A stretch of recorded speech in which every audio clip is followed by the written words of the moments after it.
మారెళ్ల రవిశాస్త్రి గారి జ్యోతిష్యం కొరకు సంప్రదించవలసిన నంబర్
ఓం శ్రీ గురుభ్యో నమః. నిర్వై టీవీ ప్రేక్షకులందరికీ నమస్కారం. మనం ఎందరో మహానుభావులతో సజ్జన సాంగత్యం చేస్తున్నాం. వెంకయ్య స్వామి గారు ఆధ్యాత్మిక మార్గంలో ఉన్న వారికి ప్రతి ఒక్కరికి తెలుసు. వారి పరంపరని స్వీకరించి విజయవాడ సింగినాథం ప్రాంతంలో ఆలయాన్ని నిర్మించి అక్కడ సేవలందిస్తూ ఎన్నో అన్నదాన కార్యక్రమాలు చేస్తున్నటువంటి రాజుగారితో మనమున్నాం. వారు వెంకయ్య స్వామి పరంగా వారి యొక్క నామాన్ని పట్టుకొని ఎంతో ముందుకు వెళ్తూ ఎన్నో అన్నదాన కార్యక్రమాలు ఇక్కడ నిర్వహిస్తూ ఉన్నారు.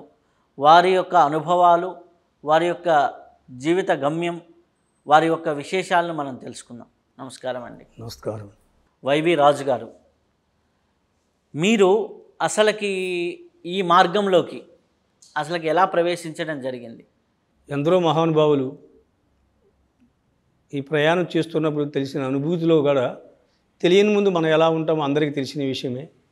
అయితే పరమాత్మ అనుగ్రహము, మహనీయుల అనుగ్రహం ఉంటే తప్పక ఈ మార్గంలోకి రాలేము. అలాగే వెంకయ్య స్వామి వారు 1992లో ఈ ఆధ్యాత్మిక చింతన తెలియని వాళ్ళము. ఆ 92లో ఆయన మన వ్యవస్థ ఎలా ఉంటామో అలా ఉన్న రోజుల్లో దర్శనం ఇచ్చి,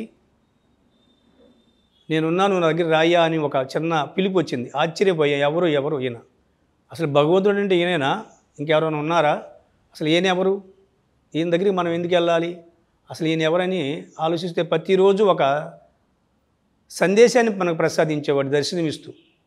అప్పుడు ఈ మార్గంలోకి ఆయనే తీసుకున్నారు, గురువుగారే తీసుకున్నారు. పరమాత్మ అంటాము, గురువు అంటాం, అనంత స్వరూపుడు అంటాం ఆయన్ని. ఇవాళ ఆయన తీసుకొని మమ్మల్ని నిలబెట్టాడు కాబట్టి ఈ ప్రయాణం ఇలా జరుగుతూ వస్తూ ఉంది ఇప్పటి వరకు కూడా. వెంకయ్య స్వామి అనగా మాకు కూడా తెలిసినప్పుడు ఏదో ఒక మహాసమాధి, అక్కడికి వెళ్తే మంచి జరుగుద్ది, మన కష్టాలు తీరుతాయి, మన బాధలు తీరుతాయి, ఇంతే తెలుసు, ఇంకేమీ తెలియదు. ధ్యానము తెలియదు, యోగం తెలియదు, ఆధ్యాత్మిక చింతన చిన్న విషయం కూడా తెలియదు. తెలిసిందల్లా బాధలు, కష్టాలు. వెంకయ్య స్వామి దగ్గరికి వెళ్తే తీరుస్తాడు, ఈ 3 మాటలు తప్పక ఇంకేమీ తెలియదు. అక్కడికి వెళ్ళిన తర్వాత ఆయన చూచిన తర్వాత, ఆ సమాధి మందిరం దర్శించిన తర్వాత ప్రతిరోజు అంటే ఆయన ఎన్నో జన్మల సంస్కారం, మీరు ఎన్నో మహనీయులు ఇంటర్వ్యూ చేసి ఉంటారు కాబట్టి ఎన్నో జన్మల సంస్కారం ఉంటే తప్పక ఆ అనుభూతి మనం పొందలేమంటామని సత్యం. ఆయన చూచిన తర్వాత మాకు కలిగిన అనుభూతులు అనంతం. ఎంతని చెప్పటము మా తరము కాదు, గురువుని కూడా పొగడం అసలు ఎవరి తరము కాదు. ఆయన చాలామంది కూడా ఈ 30 సంవత్సరాల ప్రయాణంలో నేను తెలుసుకున్న సత్యం. నేను చాలామందిని అవధూతలను చూశాను. అవధూతల దగ్గరికి వెళితే కలిగిన ఆనందము, పరమాత్మ దగ్గరికి కలిగితే ఆనందం చాలా తేడా ఉంది.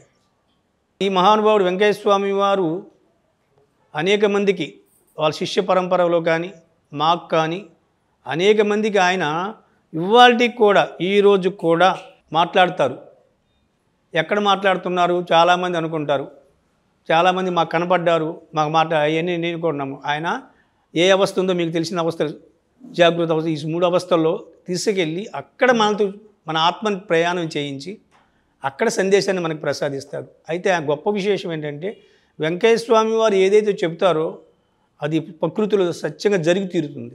అది ధ్యానం అవ్వచ్చు, యోగం అవ్వచ్చు, ఆర్థికంగా అవ్వచ్చు, బాహ్యంగా అవ్వచ్చు, ఎవరికి ఏది ఇవ్వాలో అది ఇవ్వగలిగిన సర్వసమర్థుడుగా మనందరం అనుకుంటాం. పరమాత్మ అని నేను అంటాను, ఆయనే శివుడు అంటాం, ఆయనే హరి అంటాను, ఆయన్నే అనంతం అంటాం. ఇంకా ఇంకొక పేరు లేదు. ఎందుకంటే ఈ జన్మలో ఆయన చూచిన తర్వాత మరొక జన్మ ఉంటే ఆయన కోసమే జన్మించాలి. ఈ భోగభాగ్యాలని అష్టైశ్వర్యాలని కూడా పక్కన పెట్టమని గురువుగారు చెప్పి ఆయన గురువుగా తీసుకున్న తర్వాత ఆత్మబోధ జరుగుతుంది. వెంకయ్య స్వామి అంటే కేవలం కష్టాలు తీర్చాడు, కర్మలు తీర్చాడు ఒకటి అయితే, తరింప చేయగలిగిన వాడు భగవంతుడు. అంటే ఏమంటే తరింప చేయగలిగిన. ఆ తరింపు ఎలా చేస్తామో చాలామంది మీరు పరిచయం చేశారు. యోగం ద్వారా, సాధన ద్వారా, ధ్యానం ద్వారా, షట్చక్రాల ద్వారా, సహస్రారం ద్వారా, ఈ అనేక మార్గాల్లో. ఒకసారి నేను కూడా ఆయన్ని ఈ అన్నదానాలు, ఈ గుడి కట్టించిన తర్వాత ఈ అన్నదానాలు ఎన్ని చేస్తూ ఉంటే, స్వామి ఎప్పుడు ఇయేనా మాకు ఇంకా అన్నదానాలని, ఈ సత్కర్మేనా, ఇక మాకు ఇంకేమీ లేదా, మరి నాకు ధ్యానాన్ని ప్రసాదించు స్వామి అని వేడుకున్నాను. అప్పుడు ఒకే ఒక మాట చెప్పారండి ఆయన, ఇప్పుడు మీరు చేస్తున్నది మొత్తం కూడా ధ్యానంతో సమానం అన్నాడు. అదేంటి స్వామి, ధ్యానం అంటే కళ్ళు మూసుకోవాలి, మనం ఆసనాలు వేసుకొని 3 గంటలు 4 గంటలు కొంచెం మౌనంగా ఉండి వెళ్ళాలి, కానీ ఇలా లేదు కదా అంటే, అయ్యా నువ్వు చేస్తుందంతా అదే అని ఆయన సందేశం. అనేకమైన అనుభూతులు పొంది ఆయనతో ప్రయాణం అయ్యాం. వెంకటేశ్వరరావు ఎలా కనపడతారు చాలామంది, ఇందాకే చెప్పే కదా, ఏ అవస్థలోకి అయితే తీసుకెళ్తాడో రాత్రి వేళ ఈ అవస్థలు దాటించి ఆత్మసంచారం ఇప్పుడు చెప్పగలం. ఆ రోజు కళ, ఇప్పుడైతే కళ అనం, ఆత్మసంచారం. తెలియనప్పుడు కళ అన్నాం, కళ్ళలో కనపడతాడు వెంకటేశ్వరరావు అని. ఇప్పుడైతే ఆత్మసంచారం తీసుకెళ్ళి మనకు కావాల్సింది ప్రసాదించి, జ్ఞానభిక్షను ప్రసాదించి, జ్ఞాన మార్గంలో నడపగలిగిన పరబ్రహ్మ స్వరూపమే ఆయన. తెలుసుకున్న వాడికి పరమాత్మ, తెలియని వాడికి అవధూత, లేకపోతే పిచ్చి వెంకయ్య. చాలామంది అంటారు. నేనైతే అసలు అవధూత అనే పదాన్ని ఆయన దగ్గర వాడడం. చాలామంది అవధూతలు చూసి నమస్కారం పెట్టుకుంటాం, వెళ్ళి దండాలు పెట్టుకుంటాం. మహానుభావులు తరించారు. అవధూత అంటే తరించటమే.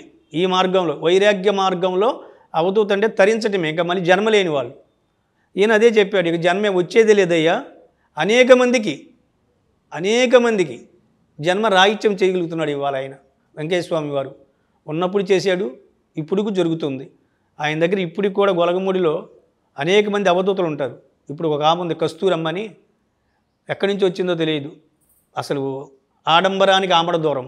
వెంకటేశ్వర స్వామి వారి దగ్గర ఏముంది చూడండి, ఆ ఫోటో ఒకసారి చూస్తే, ఒక శాలువా వేసుకొని మామూలు మనిషిగా కూర్చొని, ఏమి తెలియని వాడగా ఆయన పక్కన నిరంతరం ఉన్నది ఏంటంటే ఎప్పుడు అగ్ని వేసుకుంటూ కూర్చుండేవాడు. అంత తప్పక ఇంకొక మాట లేదు వెంకటేశ్వర స్వామి వారి దగ్గర. ఎందుకు స్వామి అని ఆ రోజులు అడిగారంట. అయ్యా లోకం కోసమేలయ్యా, మీ పని మీరు చేయమని శిష్యులకు చెప్పేవాడంట. చెప్పేవాడు కాదు. ఎందుకని చెప్పేవాడంటే, నన్ను తెలుసుకోవటము, ఆయన తెలుసుకోవడం 14 లోకాలకి అర్థం కాని వాడంట. ఆ 14 లోకం అంటే మీకు అందరికీ తెలిసిన వాడే, చాలా పేర్లు ఉంటాయి అన్నీ. ఈ సహస్రారం దాటిన వాడికి కూడా అర్థం కావట్లేదు అంటున్నారు. మరి ఎలా వెళ్తాం స్వామి మేము మీ దగ్గర చేరాడంటే, ఒకటే స్వామి. వెంకటేశ్వర స్వామి దగ్గర గొప్ప వరం ఏంటంటే, ఆయన అప్పటికి చాలామంది ఆయన సృష్టి చీటీలు రాసి ఇచ్చేవాడు. అది చీటీగానే ఉంటుంది, కానీ మన కర్మయోగాన్ని తుడిచి కొత్తది రాసి ఇచ్చేవాడు. నాకు కూడా రాశారు. రాసిందే ఈ 30 ఏళ్ళ నుంచి ఈ ప్రయాణంలో ఉన్నాం. అదే ఆయన రాయకుండా ఉంటే జీవితం వేరుగా ఉంటుంది. ఈ ఆత్మచింతనగా పరమాత్మ, భగవంతుడు, సత్యమయ్యేది నిజమేదో తెలుసుకొని ప్రయాణం చేస్తున్నాం. మనలో ఉన్న వాసనలన్నీ ఎలా వెళ్ళిపోతాయో కూడా తెలియదు. ఎప్పుడు ఆయన దగ్గరికి వెళ్తూ ఉండాలి. మీకు తెలియదు కదా, ఎందుకు మహనీయుల దగ్గరికి ఎప్పుడు ఎక్కువగా ఎంత ప్రయాణం చేస్తే, వెంకటేశ్వర స్వామి వారి దగ్గరికి వెళ్ళిన ప్రతి ఒక్కరికి చాలామందికి అక్కడికి వెళ్తే నాకు మేలు జరుగుద్ది అనుకుంటాం, సత్యమే. కానీ అక్కడికి వెళ్తే పోయేదేదో తెలుసుకోవాలి. అక్కడికి వెళ్తే కంపల్సరీ పోద్ది. అదే అన్నాడు, నా అగ్నిగుండం దగ్గర ఉదాహరణగా తిరుపతిలో 40 రోజులు ఋతువిఘ్నులు హోమాలు చేసి అన్నదానాలు చేస్తే వచ్చే పుణ్యం, నేను పుణ్యఫలాన్ని బాగా క్లాచ్ చేసి ఇచ్చాడండి. పుణ్యము పాపాన్ని రెండింటిని చాలా అద్భుతంగా చెప్పాడు. ఈ పుణ్యఫలాన్ని ఎంతైతే వస్తుందో నా అగ్నిగుండం దగ్గర 1 గంట సేపు కూర్చుంటే అంత ప్రసాదిస్తానని చెప్పేవాడు వెంకటేశ్వర స్వామి వారు. అందుకని గొలగముడికి వెళ్తే ప్రదక్షిణ చేయటము, ఆయన అగ్నిగుండానికి ఆయన సమాధి చుట్టూ ప్రదక్షిణ చేస్తే మేము ఆ అనుభూతి పొందాం. గత జన్మలో 84 లక్షల జీవరాశు ఏదైతే సత్యమని తెలుసుకోగలిగామో ఆ సత్యంని అనుభూతి, మరి ఆ కర్మయోగం ఎలా పోద్దంటే ప్రదక్షిణ ద్వారా తీసాడు ఆయన. ప్రదక్షిణ ద్వారా ఆయన నామం చేస్తూ ఆయన అగ్నిగుండానికి ఆయన సమాధి ప్రదక్షిణ చేస్తే ఆ కర్మ ప్రక్షాళన అయిపోయింది. తెలియజేశాడు. 3.5 సంవత్సరాలు అలా నేను చేసిన రోజున అప్పుడు చెప్పాడు, అయ్యా నీ లెక్కలు ఇప్పుడు సరిపోయినాయి అంట. ఏ లెక్కలు సరిపోయినాయి మనకేం తెలుసు? ఎన్నో జన్మల నుంచి చేసుకొచ్చిన పాపపుణ్యాల పట్టిక పూర్తి చేశాడు. మొత్తం ప్రతిదీ బయోడేటా, ప్రతి అక్షరము ప్రతి మాట పరమాత్మకు తెలుస్తుందనేది సత్యం. అయితే వెంకటేశ్వర స్వామి వారి దగ్గర ఉన్నది గొప్ప విశేషం అంటే మంత్రం లేదు, తంత్రం లేదు. నన్ను చూస్తూ ఉండండి, నా నామస్మరణ చేసుకోండి. ఇక చెయ్యంగా అసలైన మార్గంలోకి తీసుకెళ్తాడు. కొంతకాలం ఈ స్మరణ అయితే పామరుడు ఎలా ఏం చేయగలడు? మంత్రం లేదు, చేయలేడు. అందుకే నామాన్ని చేయమన్నాడు ఆయన. నా భజన చేసుకోండి. ఇవన్నిటికి కూడా వెంకటేశ్వర స్వామి వారు భగవంతుడు కాబట్టి ఎవరు ఏ పని చేసినా, ఒక మాట చెప్పాడు, ఎవరు ఏ పని చేసినా ప్రతి ఒక్కరికి రాసిస్తాడంటే ఆయన పేరు మీద, అంటే పరమాత్మ పేరు మంచి పరం చేయనివ్వండి, సత్కర్మలు చేయనివ్వండి, ప్రతిదీ రాసివ్వగలిగిన వాడు వెంకటేశ్వర స్వామి వారు. అదే వాళ్ళందరికీ ఆపాదించబడుతుంది. ఎవరికి ఏ కోరికైనా తీరడానికి కారణం ఏంటంటే ఒక్కసారి స్మరిస్తే చాలన్నాడు. ఒకసారి మేము ఇంకొక మాట కూడా అడిగాం, స్వామి అనేక మంది మహనీయులు చాలామంది ఉన్నారు కదా మన దగ్గర, మరి మీవేంటి స్వామి అంటే, అయ్యా అందరి ఎవరి పనులు వాళ్ళు చేసుకొని వెళ్ళిపోయారు. ఎవరి పనులు వాళ్ళు చేసుకొని వెళ్ళిపోయారు ఈ యుగంలో. మనం అందరి పనులు చేయడానికి వచ్చిన వాడిని అయ్యా అని చెప్పాడు ఆయన. ఆ అందరి పనులు ఏంటి స్వామి అంటే, ఇగో మనకి ప్రారంభ కర్మలన్నీ పోతూ సత్మార్గంలోకి వెళ్తూ ఉంటాం. అయితే ప్రయాణం చేసిన వాడికి అది, చేయని వాడికి అయితే ఏం దొరకదు. కాకపోతే వెళ్తాము, సంతోషంగా ఉంటాము, సద్గురువుని దర్శించుకుంటాము, వారి నామాన్ని చేస్తాం, వాళ్ళ పారాయణ చేసుకుంటాం, వస్తాం. అయితే ఈ మార్గంలోకి వచ్చిన తర్వాత ఇదంతా మీ చెప్పుకుంటూ వచ్చారు. అలాగే ఈ మార్గంలోకి రాకముందర మీరేం చేసేవారు? ఈ మార్గంలోకి రాకముందు నేను చిన్నప్పటి నుంచి కూడా ఐరన్ షాప్లో జాబ్ చేసేవాడిని. అంటే ఆయన సమాధి 1982, మాకు కూడా తెలియదు అప్పుడు. 86లో సొంత షాప్ పెట్టాం ఒక స్నేహితులు అందరం కలిసి. అప్పుడు నా వయసు 24 సంవత్సరాలు, 23-24 ఏజ్. వ్యాపారం చేసుకుంటూ ఈ భూ ప్రపంచం మీద, అంటే ఇప్పుడు చెప్పగలం, అప్పుడు తెలియదు కదా, స్నేహితులు, సంతోషాలు అన్నీ, మనలో ఉన్న వ్యసనాలన్నీ మనకు ఉంటాయి, అన్నీ ఉన్నాయి, తప్పేమీ లేదు. అప్పుడు తెలియదు, చిన్న వయసు, తెలిసినా తెలియకపోయినా జరుగుతుంటుంది, ఇప్పటికీ జరుగుతూనే ఉంటుంది. ఆ వ్యసనాలతో జీవితం ఉంటే వ్యాపారంలో దెబ్బతిని 90 వచ్చేసరికి కొంచెం దెబ్బతిన్నాం. అందరం గొడవలు పడ్డాం, కొట్టుకున్నాం, అందరూ ఎవరు విడిపోయాం. మళ్ళీ వ్యాపారం పెడితే 0 పాయింట్కి వెళ్ళిపోయాను, 0 వెళ్ళిపోయాను. మీరు ఎవరు నమ్మరు. అసలు పిడికిడి బియ్యానికి కూడా డబ్బులు లేవు. ఇది సత్యంగా నేను చెప్పగలగాలి ప్రపంచానికి. ఒక పిడికిడి బియ్యానికి ఎంత ఖర్చు అవుద్ది? 10 రూపాయలు అవుద్దో, 5 రూపాయలు అవుద్దో కూడా, ఆ 5 రూపాయలు కూడా లేదు. చాలా ఒక 1 ఇయర్ నేను కొంచెం సఫర్ అయ్యాను బాగా. ఎక్కడైనా జాబ్ చేద్దామంటే, సొంతంగా వ్యాపారం చేసి మళ్ళీ గుమస్తాగా చేయాలంటే కూడా ఫీల్ అయిపోయే పరిస్థితి ఏర్పడింది. ఒకవేళ చేసిన, చాలామంది పెద్దలు అంటారు, ఆ కర్మయోగం తిరుగుతున్నప్పుడు, కర్మయోగంలో కదా మనంతా కర్మ సన్యాసనం అనుకోండి, ఇప్పుడు చెప్తాం, అప్పుడు తెలియదు కదా, మనల్ని ఏ పని చేయనించేది కాదు. ఒకవేళ వెళ్ళినా ఎవరో ఫ్రెండ్స్ తగిలి తీసుకెళ్ళిపోయేవాళ్ళు. ఎక్కడికి తీసుకెళ్తారు? ఎక్కడికో సినిమాకో షేకార్లకో తీసుకెళ్ళిపోయేవాళ్ళు. ఇలా 91 వరకు అలా ఉంటే 92లోనే వెంకటేశ్వర స్వామి గారి గురించి నాకు ఒకరు చెబితే నేను కూడా నమ్మలేదు. దేవుడంటే ఏం దేవుడు ఏంటి అని నేను కూడా ప్రశ్నించుకున్నవాడిని. దేవుడంటే లోకానికి తెలిసిన విషయం ఏంటి? శివయ్యగా, రామయ్యగా, కృష్ణయ్యగా, లేకపోతే హరిగా, అమ్మగా, అనేక మందిగా వీళ్ళు మనకు నిత్యం దండం పెట్టుకుండేవాళ్ళం. మరి ఏనేం దేవుడు? ఎలవయ్య అంటే కాదు నువ్వు ఒకసారి ఇల్లు రాదని నాకు చెప్తే నేను నమ్మలేదు. ఒకరోజు సెకండ్ షో సినిమాకి వెళ్ళి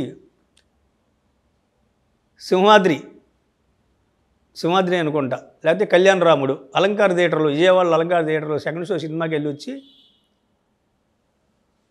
మా ఇంట్లో ఒక పుస్తకం ఉంది, వెంకటేశ్వర స్వామి పుస్తకం ఎవరో ఇస్తే మా అత్త తీసుకొని చదువుతుండేది. ఆమె చెప్పింది, మొట్టమొదటి ఆమె చదువుతుంటే ఒక రోజంట ఇవన్నీ నగ్న సత్యాలు, చాలామంది తెలుసుకోవాల్సినవి. ఆమెకి తెలియదు వెంకటేశ్వర స్వామి గారు. ఆ పుస్తకం తీసుకొని చదువుతూ, ఇంతే పుస్తకం 10 పేజీలు ఉంటుంది, అట్టమైన బొమ్మ ఉంది, అంతే, ఇంకేమీ లేదు. మా ఇంట్లో కూడా ఏమీ లేదు, అట్టమైన బొమ్మ. వాళ్ళ నాన్నగారు ఇస్తే చదివితే పండుకుందంట. ఎందుకని? ఏడుస్తూ, కష్టాలు ఏంటి, మాకు ఇన్ని కష్టాలు వచ్చినాయి, అసలు మేము ఎవరికి అన్యాయం చేసాము, మాకు ఇన్ని బాధలు ఎందుకు వచ్చినాయి, నువ్వేం తీర్చేయాలి దండం పెట్టుకుంటే, ఆమె మధ్యాహ్నం పూట, పగలు, రాత్రి కాదు, ఇలా పండుకుంటే దుప్పటి కప్పుకుంటే వెంకయ్య స్వామి స్వయంగా వచ్చి ఈ దుప్పటిని అలా తీశారంట.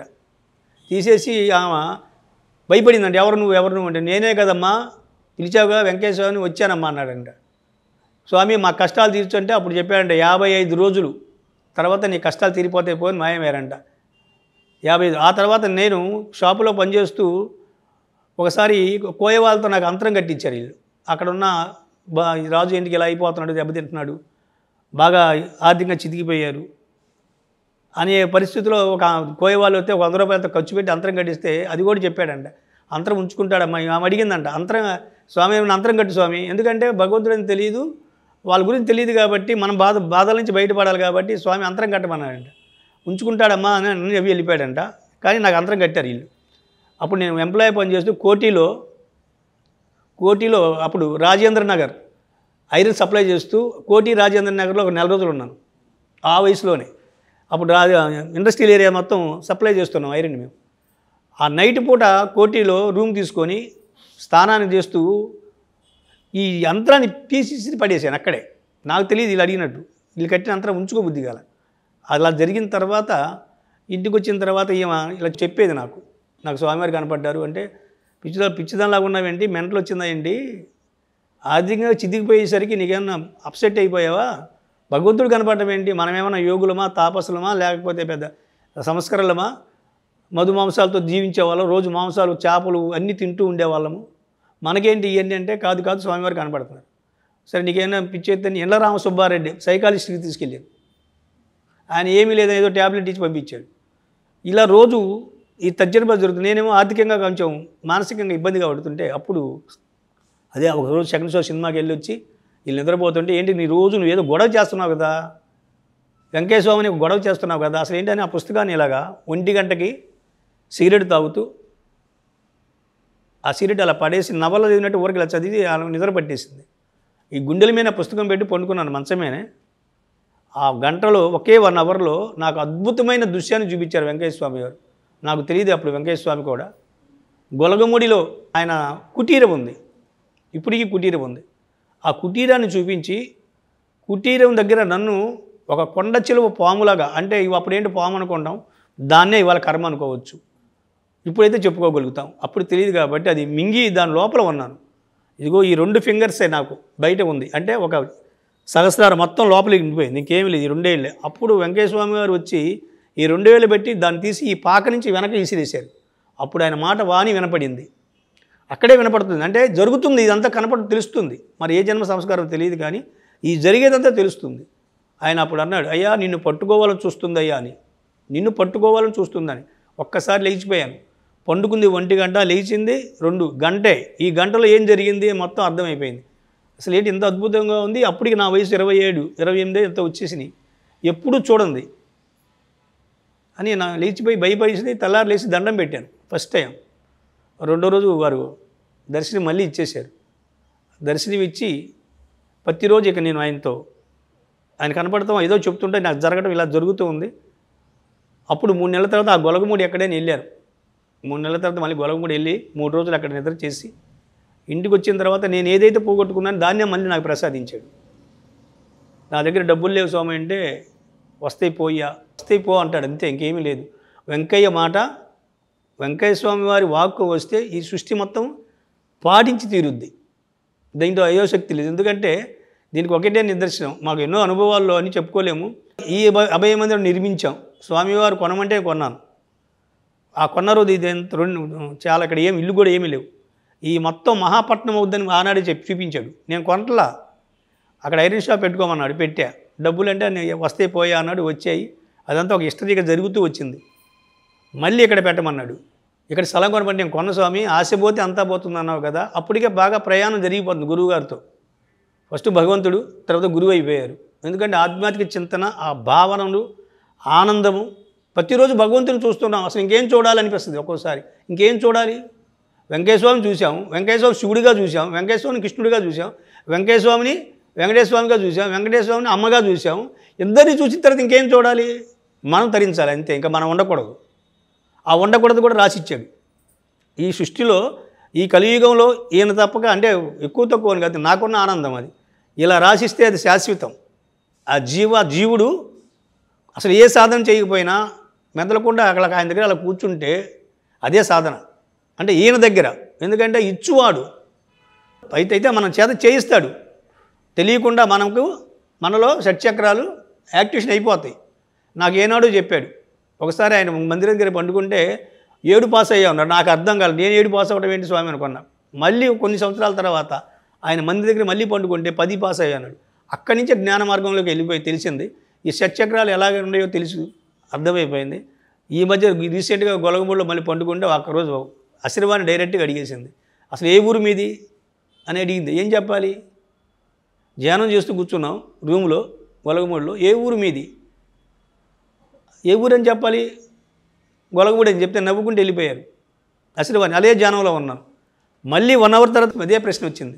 అప్పుడు చెప్పాను, సహస్రారపురం మాది అంటే సహస్రారపురంలో ఆ రోజు అక్కడికి తీసుకెళ్ళాడు. ఈ 30 ఏళ్ల ప్రయాణంలో ఇవాళ ఎక్కడున్నావా అంటే సహస్రారంలో ఉన్నాం అంటే ప్రయాణం జరుగుతుంది. కంపల్సరీ వెంకయ్య స్వామి దగ్గర కూర్చోవడమే ఒక యోగం. మేము అది అనుభవించాం. ఎన్నెన్నో ఇంతని మనం చెప్పుకోవడము మా తరము కూడా కాదు. ఆ మహానుభావుడి దయ వల్ల రాసి ఇచ్చేశాడు. ఆయన చీటీ రాసి ఇచ్చేవాడంట. అది కూడా అక్కడ వేలిముద్రలు వేసేవాడు ఆయన ఉన్నప్పుడు. నాకైతే ఒకరోజు కొన్ని కోట్ల వేలిముద్రలు వేసి ఇచ్చాడు. కూర్చోబెట్టుకొని వేసిస్తే ఎందరో మహానుభావులు వచ్చారు అక్కడికి. ఆయన దగ్గరికి మనలాంటి వాళ్ళ సమస్య కాదు, తరించిన వాళ్ళు వచ్చి కూర్చుంటారు. తరించిన వాళ్ళు అంటే జన్మలు ధరించి వెళ్ళిపోయిన మహనీయులు వచ్చి ఆయన దగ్గర కూర్చుంటారు. అంత పరమాత్మ ఆయన. అందుకని ఆయన అవధూత అని చాలామంది అంటారు, కానీ మేమైతే అవధూత అని కూడా చాలామంది చెప్తాను. కాదయ్యా, ఆయన భగవంతుడే, నీకు ఇష్టమైన పేరుని పిలుచుకో. కాకపోతే ఆ అన్ని రూపాల్లో అంత అనంత శక్తితో వచ్చి మళ్ళీ అక్కడ కూర్చున్నాడు ఆయన. ఇవాళ అందుకే మనం వెళ్తే మనల్ని అందరినీ ఆశీర్వదిస్తున్నాడు. మనకి ఏమి తెలిసినా తెలియకపోయినా, తిట్టుకున్నా కొట్టుకున్నా, తాగినా తిరిగినా, ఇన్ని చేసినా కానీ దయ చూపిస్తున్నాడు మన పట్ల. అంత గొప్పవాడు వెంకయ్య స్వామి వారు. అందుకే 92లో మేము వెళ్ళిన రోజు 200 మంది ఉన్నారు ఆ గొలగమూడిలో. ఇవాళ 10 కోట్ల మంది అయ్యారు. ఆ రోజు 200 మంది ఉంటే గొప్ప, ఇవాళ కోట్ల మంది. ఏంటి స్వామి అంటే అది ఒకటే చెప్పాడు, ఎవరికి ఆసన్నం అయితే వాళ్ళు వస్తారయ్యా మన దగ్గరికి, ఇబ్బంది పడొద్దున్నారు. తర్వాత ఈ అభయ మందిరం షాప్ పెట్టిన తర్వాత ఐరన్ షాప్ పెట్టమని ఆయనే చెప్పాడు. ఈ టెంపుల్ ఎప్పుడు నిర్మించారు? 2005 92లో ఎంట్రన్స్ అయ్యా ఆయన దగ్గరికి. ఒక 2 సంవత్సరాలు నేను మామూలుగా ఉన్నా. 95లో మళ్ళీ ఐరన్ షాప్ పెట్టమన్నాడు.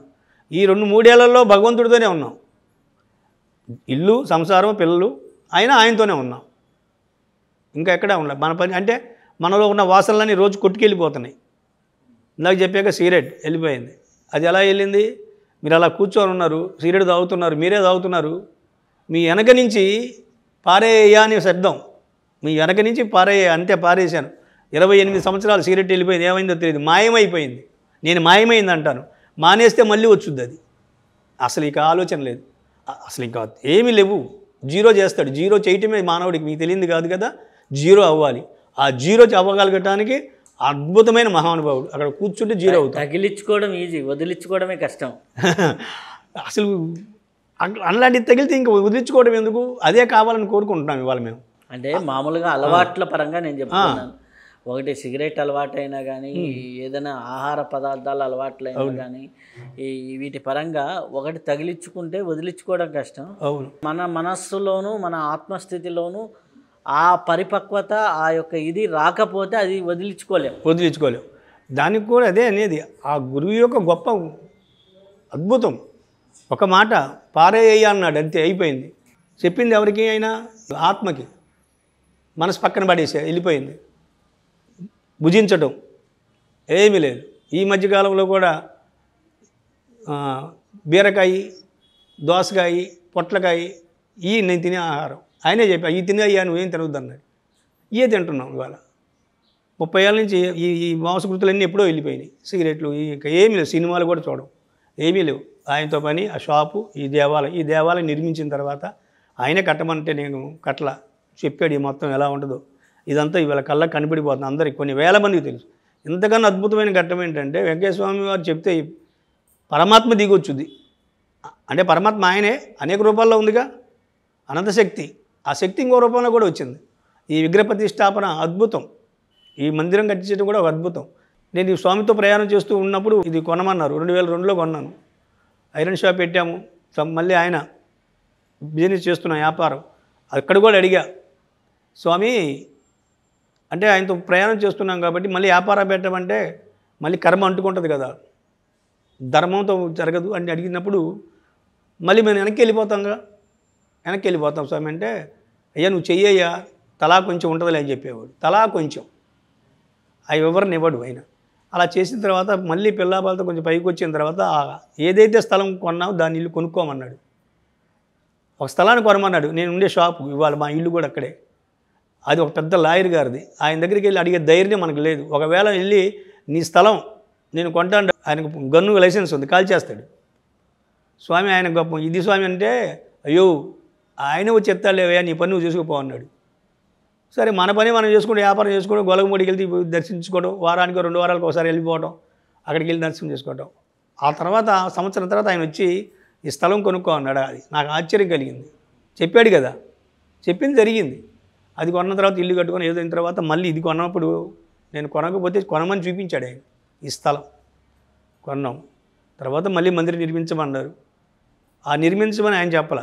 సాక్షాత్ అమ్మవారు ఒకరోజు ఈ అవస్థలోనే ఈ జీవితాంతం మొత్తం ఇది ఇప్పటికి కూడా అదే అవస్థ. నాకు పగల కన్నా రాత్రి హ్యాపీ, సంతోషంగా. రాత్రి ఆత్మ సంచారానికి వెళ్ళిపోయి మహనీయులు గొప్ప వాళ్ళను అనేక రూపాల్లో దర్శన భాగ్యం, లేకపోతే ఆశీర్వాణి వినటమో, లేకపోతే ఆనందం పడటమో అనేక అనుభవాలు పొందింది. అమ్మవారు చేయబట్టుకు తీసుకొచ్చి ఈ రోడ్డు మీద నిలబెట్టి ఇదే స్థలం చూపించింది.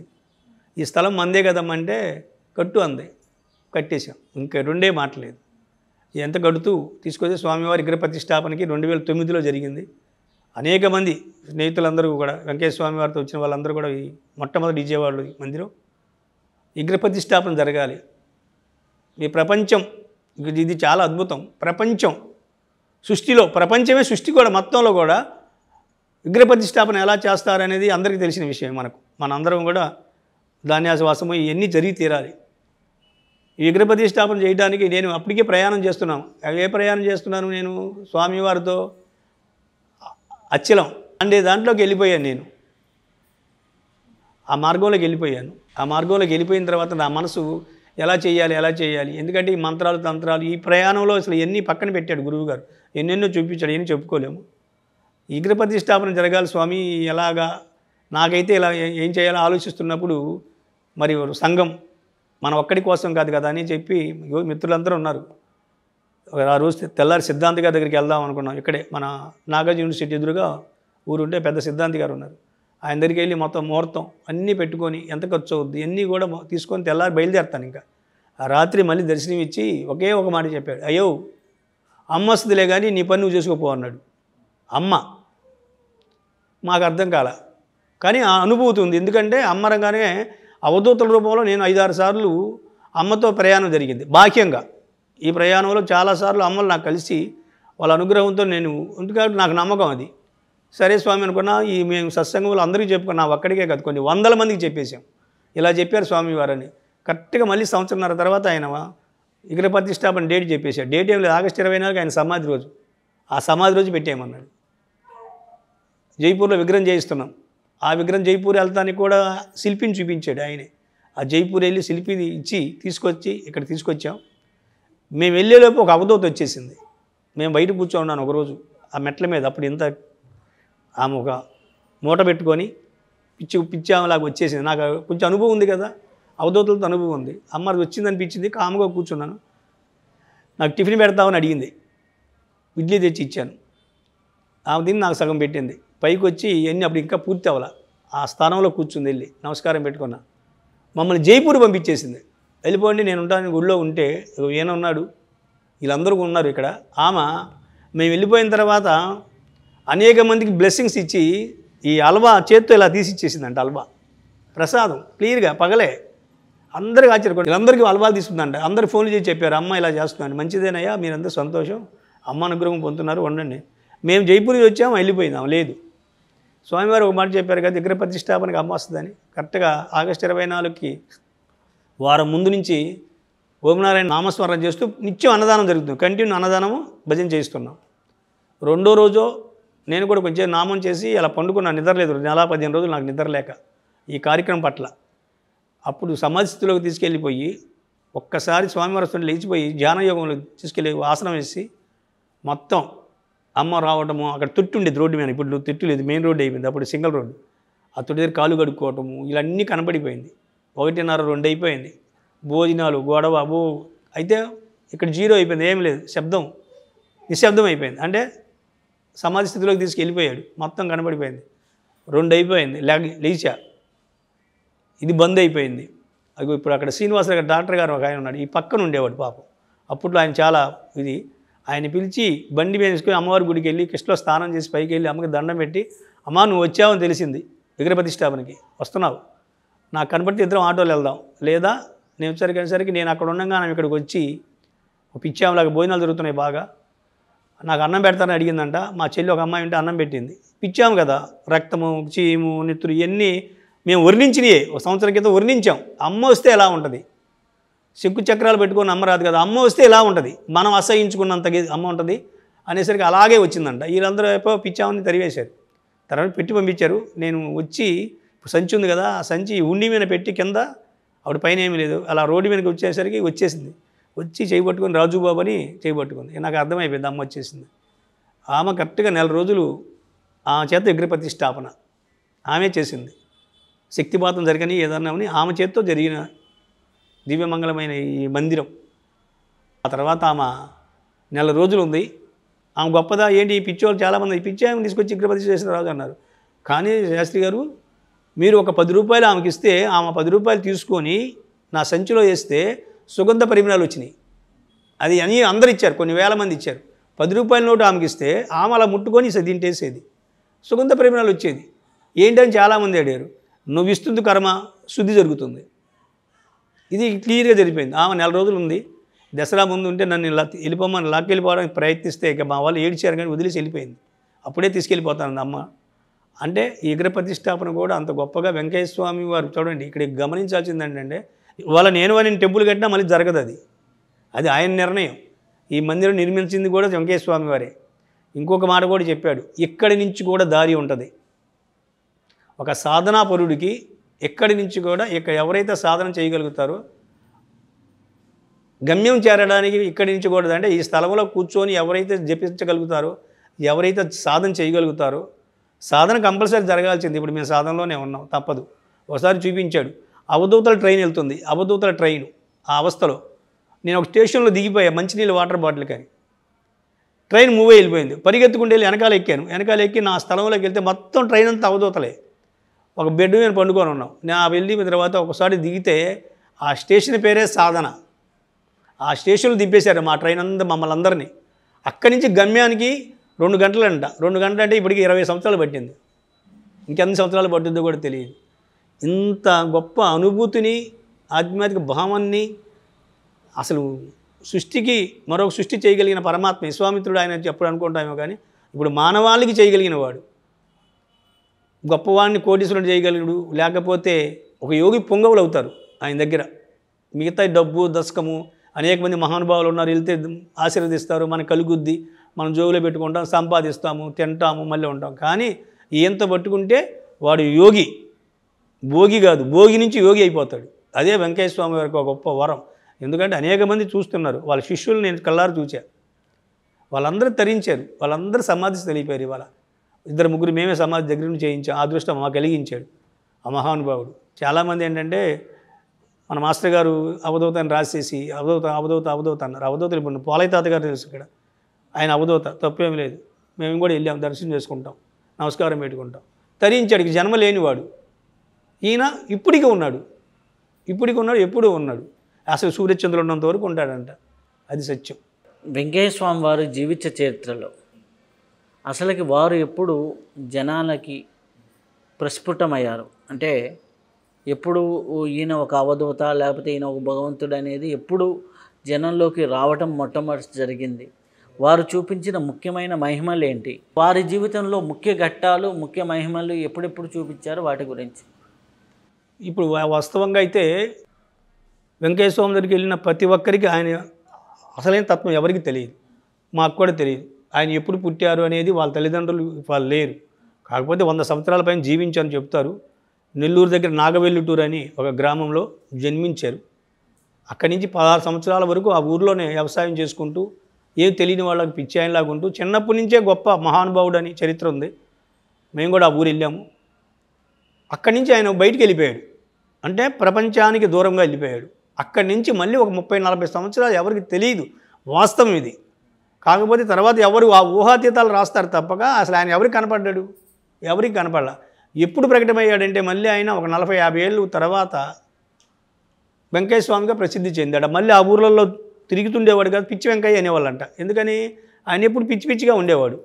ఎలా పిచ్చి వెంకయ్య అన్నారు, పొలం పనులు చేస్తూ ఉంటే సద్ది మూటల్లో వెళ్ళి తినేవాడంట, ఎంగిళ్ళను తినేసేవాడు, హరిజనులు ఇళ్ళు భోజనాలు చేసేవాడు. అప్పుడు అందరూ కూడా ఈ పిచ్చోళ్ళలాగా ఉన్నారు. లేకపోతే ఆయన ఒక మాట మాట్లాడాడు, చాకల యోగం మంగళ యోగం డుబ్బుకు జర బుడుక్కుమి అనేవాడు అంట. ఏం మాట ఎవరికి అర్థమవుతుంది, చాకల యోగం మంగళ యోగం డుబ్బుకు జర జర బుడుక్కొని అడవుల్లో పరిగెత్తుకుంటూ వెళ్ళిపోయాడు. అందుకని ఆయన పిచ్చి వెంకయ్య అన్నారు. ఆ తర్వాత వాళ్ళ మేనమామ కొట్టాడంట ఆ ఊరిలో, 16 సంవత్సరాలప్పుడు వాళ్ళ మామగారు ఏదో కొట్టారంటారు. కొడితే అక్కడి నుంచి ఆ ఊరిలోంచి బయటికి వెళ్ళిపోయాడు. మళ్ళీ ఇంతవరకు ఆయన మళ్ళీ ఉన్నంతవరకు ఆ ఊరిలోకి వెళ్ళా ఆయన. అలా తిరుగుతూ పెంచెల కొన అనే ఒక ఉంది కదా నరసింహస్వామి, అక్కడ ఆ కొండల్లో తిరిగేవాడంట. అక్కడ మన పుస్తకాలు రాయటమే, మనం ఎవరూ చూసిన వాళ్ళం కాదు. ఆయన ఏదో చెప్పారని, అక్కడ నరసింహస్వామి ప్రత్యక్షమయ్యారని, లేకపోతే కన్యమహర్షి వచ్చి తీసుకెళ్ళారని, ఇలాగెన్ని పుస్తకాలు ఉన్నాయి. ఇవన్నీ ఎవరు చూచినేం కాదు. మా అనుభూతి ఏంటంటే అసలు గురువే లేనివాడు. అది ఆయనే చెప్పాడంట. గురువు ఎవరు స్వామి అంటే, నాకెందుకయ్యా నా నిత్యన గురువు. నిజంగా 30 ఏళ్లలో ఆయన గురువు ఎవరో చూద్దాం అనుకుంటే ఆయన కనపడతల్లా మాకు. ఆయన గురువు ఎవరు చూద్దామంటే కనపడతల్లా. అంటే ఆయన చూపించిన దాన్ని బట్టి అసలు లేదు. ఎందుకంటే ఆయన ఆ పెంచులకు అడవిలో కూర్చున్నప్పుడు కళ్ళు మూసుకొని ధ్యానస్థితిలోకి వెళ్ళిపోతే సాదయ్య వచ్చి తీసుకెళ్ళి, సాదయ్య అంటే ఆయన సాధనని సాదయ్య అంటాడు. సాదయ్య అంటే తాను మర్చిపోయి వెళ్ళిపోయాడు. ఎప్పుడు లేచాడో ఎక్కడ ఉన్నాడో తెలియదు. మళ్ళీ గుర్తొచ్చేసరికి మద్రాసులో ఉన్నాడంట, శరీరంతో మద్రాసులో ఉన్నాడంట. ఆకలి అయితే ఒక రైస్ మిల్లోకి వెళ్ళి పప్పులు తిని ఆ సముద్రం నీళ్ళు తాగాడంట. అలా మళ్ళీ బాగా ప్రపంచానికి వచ్చేసాడు. అంటే ఒక 30-40 సంవత్సరాలు ఎవరికి వాస్తవం తెలియదు. మళ్ళీ కనపడిన తర్వాత ఇక అక్కడి నుంచి ఏం జరుగుతుంది ఆయనకి, అరే పిచ్చెంకాయ వచ్చాడు అనగానే ఏదైనా కనపడంగానే ఏదైనా ఇబ్బందో లేదా ఏడుస్తున్నా అనుకో, అయ్యో తగ్గిపోద్దులే పో అనేవాడంట. మంత్రం లేదు తంత్రం లేదు. పిచ్చెంకాయ మాకు పొలం పంట పండట్లేదు, లేకపోతే గేదెలు పాలు ఇవ్వట్లేదు, ఇలాంటి ప్రశ్నలు. ఎందుకంటే ఆయన తెలిసిన ఆయన కదా, వెంకయ్య పొలంలో ఇంటి పుట్టినోడే కదా. అంటే తగ్గిపోద్దులే పోనేవాడంట. అన్న తర్వాత తగ్గిపోతే అందరికీ అప్పుడు ఆయన పట్ల ఈయన గొప్ప మహానుభావుడు అని అనుభూతి కలిగిందంట అందరికీ. ఆయన అప్పటి నుంచి అగ్నిగుండం వేసి కూర్చుండేవాడంట. అక్కడ పెన్నా బద్వేలు అనే తిప్ప ఉంది, ఆ తిప్ప మీద కూర్చోవడం మొదలుపెట్టాడు. ఆ పెన్నా అనేది ఇక చాలా చరిత్ర ఉంటుంది. అది అక్కడి నుంచి చాలామంది ఆయన్ని గమనించేశారు. ఏమని గమనించారంటే, ఈయన భగవంతుడని గమనించాల. వెంకయ్య స్వామి మనకు తెలిసిన ఆయన కదా, ఆయన దగ్గరికి వెళ్తే కష్టాలు తీరుతాయి, మన బాధలు తీరుతాయి. పెళ్ళిళ్ళు అవ్వట్ల, వెళ్తే చెప్తే పెళ్ళి అయిపోద్ది, లేకపోతే మన బాధలు తీరిపోతాయి, మనకు కావాల్సి వస్తలేదు, అనారోగ్యం, ఇలాంటివన్నీ తీరిపోతుంటే ఆయన అలా ఆ ఊర్లన్నీ తిరుగుతున్నాడు. అప్పుడు తులసమ్మ గారని ఈ నెల్లూరు దగ్గర ఒక ఆమె అనారోగ్యంతో ఆయన దగ్గరికి వెళ్ళిందంట. ఆయన చూడంగానే ఆయనకి గత జన్మలని గుర్తొచ్చేసినాయి అంట. ఒక్కసారి చూడంగానే గత జన్మలని గుర్తొచ్చినాయంట. అప్పుడు చెప్పాడంట ఆయన, 10 జన్మల నుంచి మనకు అన్నం పెట్టాము, ఇప్పుడు వస్తుందని చెప్పాడంట శిష్యులకి. అప్పటికే అన్నం లేదంట వాళ్ళందరికీ. ఎందుకంటే రాగి సంగటి, జొన్న అన్నం, ఎండుకారం, అది కూడా భిక్షాటం చేసి తినాలి. ఏ రోజు కూడా 1 కిలో పొయ్యి పెట్టి అన్నం వండిన వాడు కాదు. మనలాంటి 10 మంది వెళ్ళి అన్నం భిక్ష తీసుకొచ్చి ఇలా పెట్టాలి. ఇంత తప్పగా ఆయన ఉన్నంతకాలం, 100 సంవత్సరాల పైన జీవించినంత కాలం కూడా, ఇదిగో స్వామి మేము వండాము 10 కిలోలు బియ్యం వండి నువ్వు తినమంటానికి కుదరదు. అది అవసరమైతే కింద పారేసి వెళ్ళి భిక్ష తీసుకొచ్చి తినాలి వాళ్ళందరూ. ఆయన తింటే తింటాడు, లేకపోతే లేదు. 14 సంవత్సరాలు రాగి జావ దాగి ఉన్నాడంట. రాగి తాగితే పర్వాలా. ఎప్పుడు ఇక్కడ ఆయన తోడు ఉన్నది ఒకటే సాబు రవిశాస్త్రి గారు, అగ్ని. ఆయన అగ్ని 2 ఒకటే ఉన్నాడు, ఇంకా ఒకటి లేదు ఆయన దగ్గర. ఈ సృష్టిలో ఎంత ఏదైనా ఉన్నాయి, ఆత్మచింతనం ఉండి అనంతం ఉండని, ఆయన పక్కన నిరంతరం ఉన్నది అగ్ని. ఆయన ఒళ్ళో కూర్చుంది అది, ఆయనలోనే ఉంది అదే నిరంతరం అగ్ని, నిత్యాగ్నివతుడు ఆయన. ఈయన మటుకు నిరంతరం 100 సంవత్సరాలు 70 సంవత్సరాలు వేసి ఉంటాడు.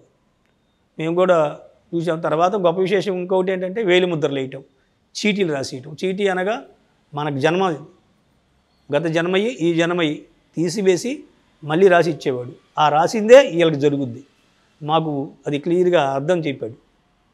అయితే కర్మ ప్రక్షాళన అనేది గురువులు చేస్తున్నప్పుడు, అంటే ఎవరు కూడా వారి వారి ఆత్మపరంగా కర్మ అనుభవించక తప్పదు.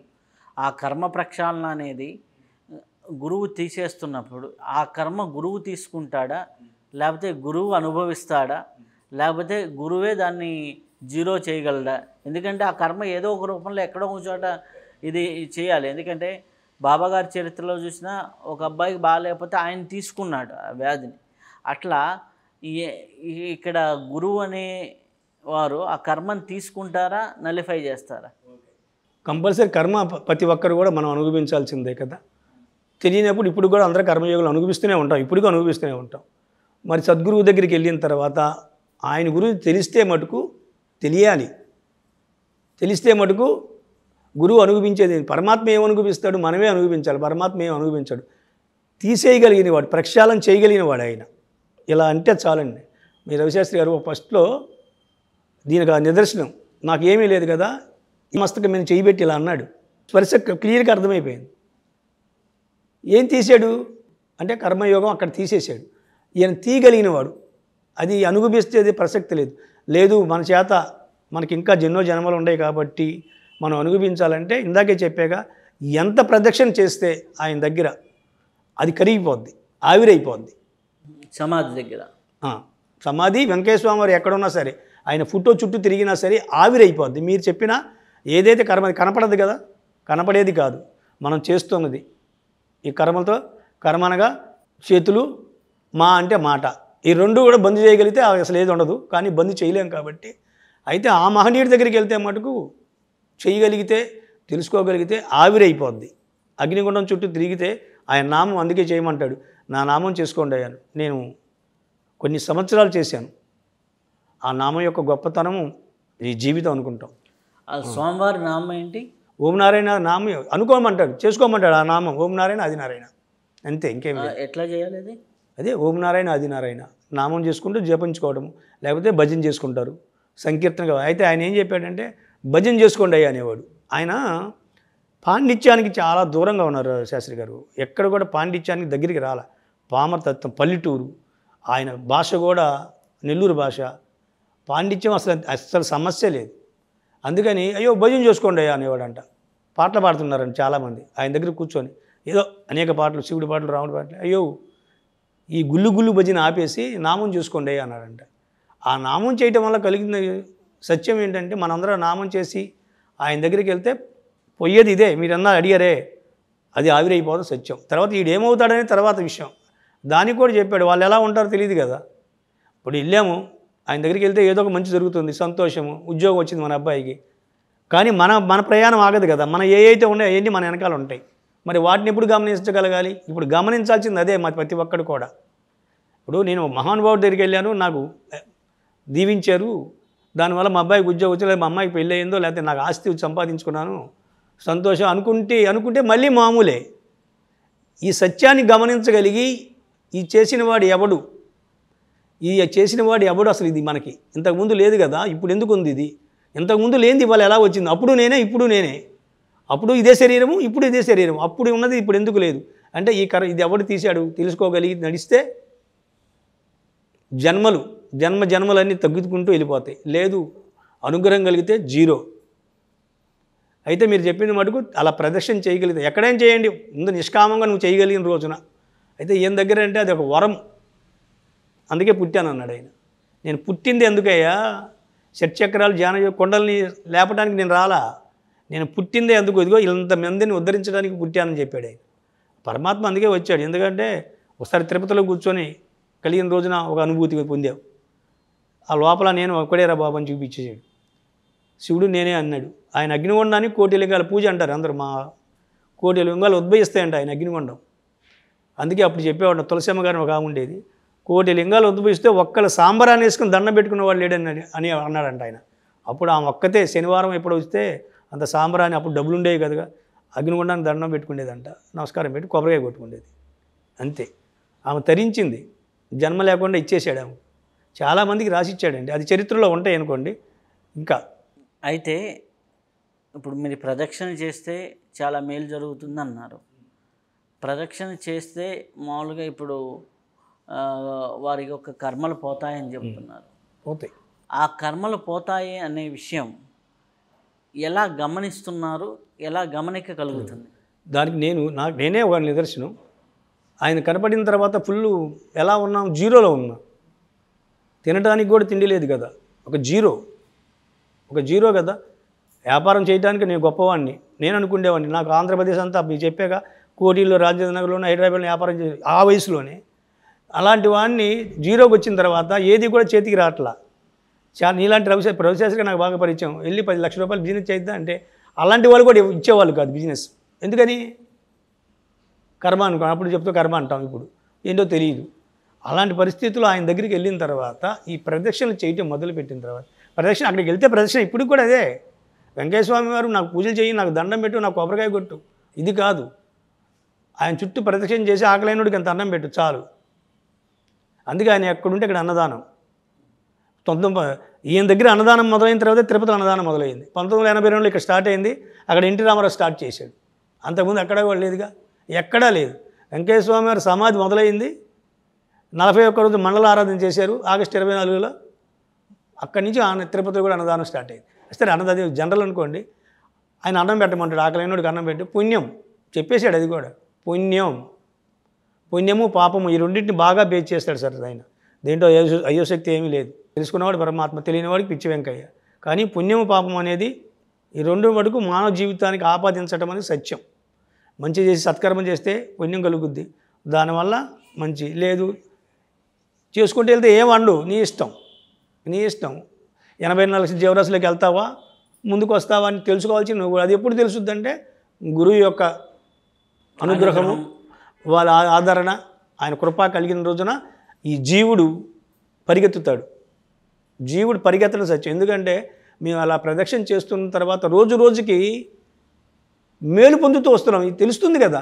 ఇవాళ వెంకయ్య స్వామి దగ్గరికి వెళ్ళి వచ్చిన తర్వాత ప్రదక్షిణ చేసుకుంటున్న తర్వాత నిన్న లేనిది ఇవాళ కనపడుతుంది. నిన్న 5 రూపాయలు ఉంది, ఇవాళ 10 రూపాయలు ఉంది. ఇంకొక నెలకు పోతే 20 రూపాయలు ఉంది. ఇంకొక నెలకి వెళ్తే 100 రూపాయలు ఉంది. ఇంకొక సంవత్సరానికి వెళ్తే చిన్న ఇల్లు కట్టుకున్నామా, లేకపోతే ఒక వ్యాపారం పెట్టాం. ఇంకో సంవత్సరానికి వెళ్తే ఇంకా రోజు రోజుకి అభివృద్ధి కనపడింది. ముందు ఏది తినడానికి అభివృద్ధి కనపడింది, తర్వాత ఆత్మచింతనకి మళ్ళీ కనపడింది. ముందర భౌతిక అభివృద్ధి, తర్వాత ఆధ్యాత్మిక అభివృద్ధి. ఇప్పుడు మామూలు వాళ్ళకి ఎవరైనా, నేనైనా మీరైనా ఎవరైనా సరే ఇది ఏమీ లేకపోతే వాడు భగవంతుని ఏం పూజిస్తాడు? ఇవాళ ముందర ఆకలితో కూర్చున్నాడు, ధ్యానం చేయమంటే చేయలేడు. అందుకని ఆకలికి అన్నం పెట్టమని మొట్టమొదటి అందుకే చెప్తాడు ఆయన. చిన్నోడికైనా కోటీశ్వరుడికైనా ఆకలి కంపల్సరీ. అంత అన్నం పెడితే అది తృప్తి చెందుతుంది. అందుకని ఆకలికి అన్నం పెట్టాలి. అన్నం కావాలంటే మనం సంపాదించాలి. ఆ సంపాదన మార్గం చూపిస్తాడు. మార్గం వచ్చుద్ది.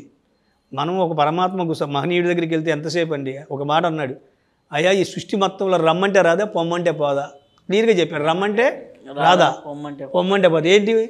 ఏదైనా సరే మనలో ఉన్న సమస్తం వెళ్ళిపోతాయి.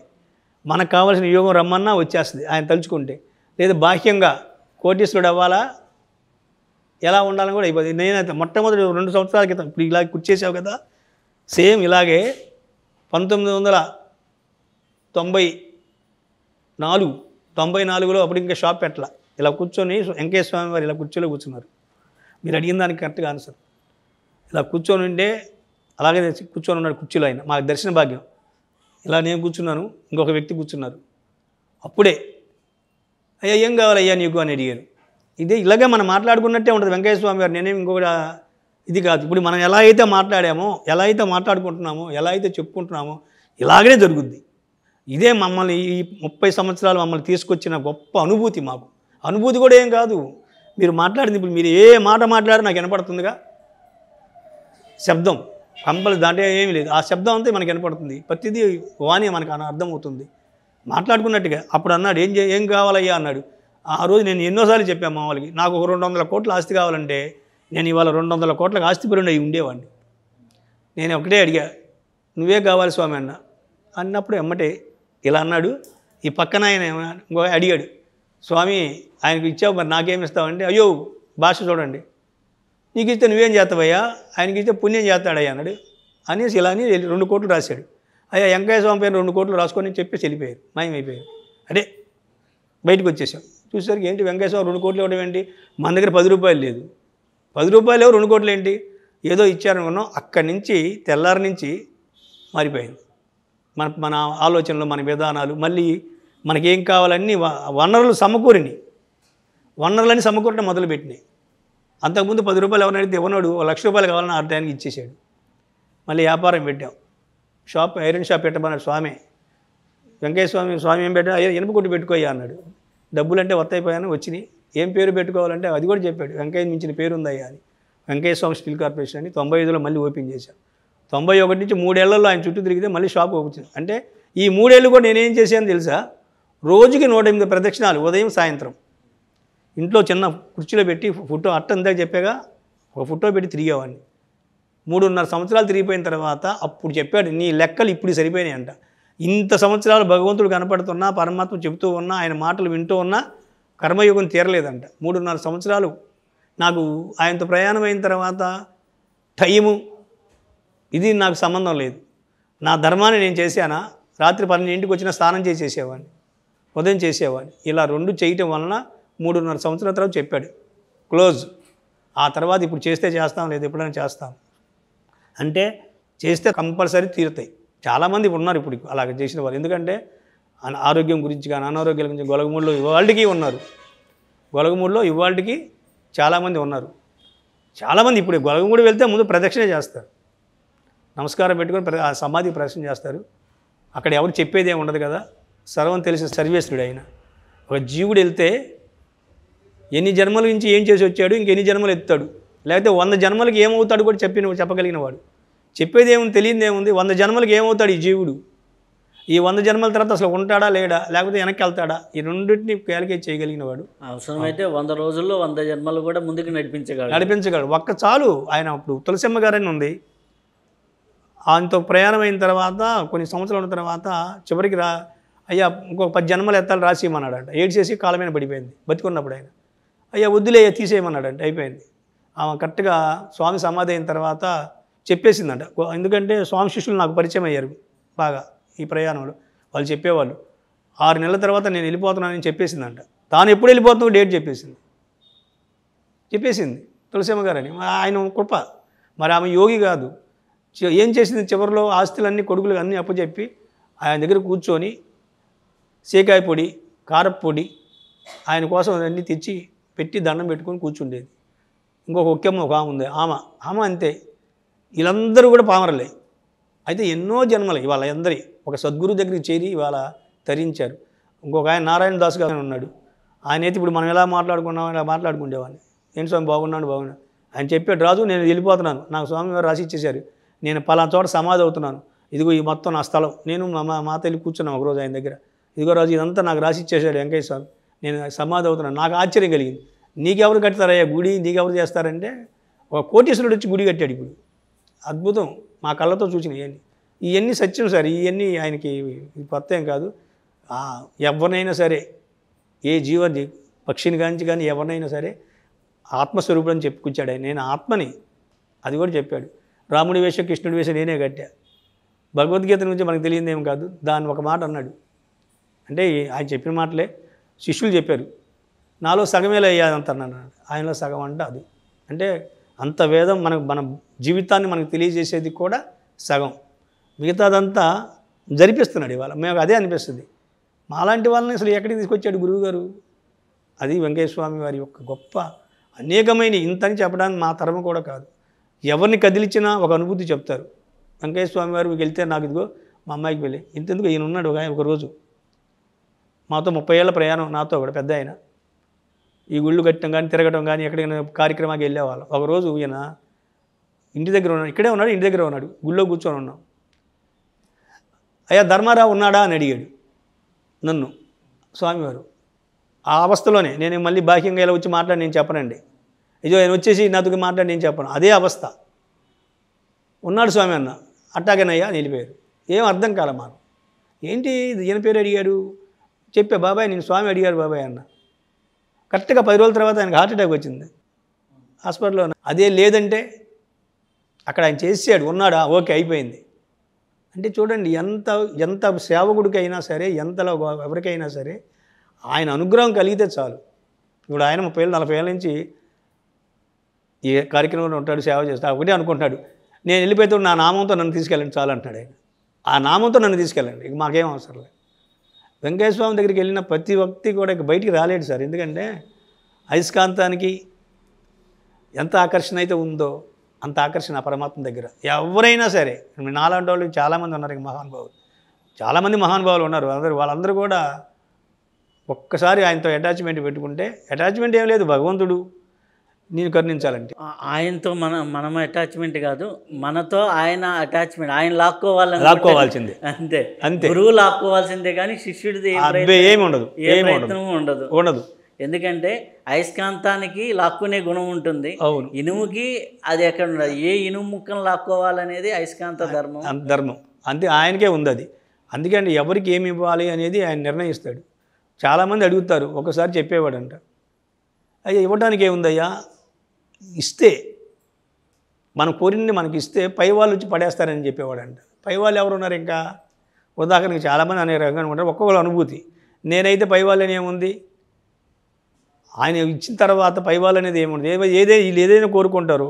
ఒక కోటీశ్వరుడు కావాలని కోరుకున్నారు అనుకోండి, ఈ పైనుంచి అనేక దుర్గినాలు మళ్ళీ మనలో చేరిపోయి పడిపోతాడు. ఎక్కడ పడిపోతాడు? 84 లక్షల జీవరాశులకు వెళ్ళిపోవటమే. ఇక్కడ జన్మలో హ్యాపీగా ఉంటాడు, తర్వాత ఎక్కడికో వెళ్ళిపోతాడు. ఆయన అది కాదు, వచ్చినవాడు ముందుకు వెళ్ళటమే ఆయన దగ్గర ఉన్న గొప్ప వరం. అంటే జ్ఞానభిక్షను. ఎందుకు శాస్త్రి గారు, స్తనకాది బ్రహ్మమానసపుత్రులు ఒకసారి అనుభూతి, బ్రహ్మమానసపుత్రులు నలుగురు అలా కూర్చొని దర్శనం కలిగిన రోజున 20 సంవత్సరాల క్రితం జ్ఞానభిక్షను ప్రసాదించమంటే ఆయన వెలిగి చెల్లి ఆయన అడిగి వచ్చారు. వెంకటేశ్వరాన్ని అడగాలని అవసరం వాళ్ళకేంటి, ఈయన అవధూత కదా, వాళ్ళకేం పోయిన అవధూతలు అడగాలి కాదు. వెళ్ళి ఆయన అడిగి వస్తే అప్పుడు నాకు ఆ అనుభూతి కలిగింది. ఇంకొక అనుభూతి, యమధర్మరాజు ఎవరికి కనబడాడు. ఒకసారి నాకు దర్శన భాగ్యం కలిగితే చెయ్యి ఇచ్చా, నాకేదైనా చెప్పబోయావా అని ప్రశ్నలు. అప్పుడు 25 ఏళ్ల క్రితం, అంటే జాతకం చెప్పమని. వెంకటేశ్వరం ఉండగా ఈయన మేము ఎందుకయ్యా నీకు పోయా అన్నాడు ఆయన. ఒకే మాట. అవస్థలో విన్నాయి ఎన్ని సత్యాలు ఎన్నో ఉన్నాయి. వెంకటేశ్వరం అంటేనే ఇక మేమైతే నా వరకు ఎందరో ఎన్నో ఆలోచనలు ఉంటాయి, ఒక్కొక్కరు అనుభూతి వాళ్ళకు ఉంటాయి. నేనైతే తరింపు చేయగలిగిన వాడు. ఇందులో అయోశక్తి లేదు. మాకు కూడా చీటీ రాసి ఇచ్చేసాడు. నేను ఎప్పుడు వెళ్తాననేది, ఎలా వెళ్తాననేది కూడా మాకు ఓకే. అది ఎలా వెళ్తామనేది నిర్ణయిస్తాడు ఆయన. వెళ్ళటం సత్యం. చాలా చాలా కృతజ్ఞతలు. వెంకటేశ్వర స్వామి వారి గురించి చాలా అద్భుతమైన విషయాలు మాతో పంచుకున్నందుకు చాలా కృతజ్ఞతలు. ఇప్పటి వరకు అద్భుతమైన విషయాలను మనం తెలుసుకుందాం. మరొక విశిష్ట అతిథితో కలుసుకుందాం. అంతవరకు సెలవు. నమస్కారం.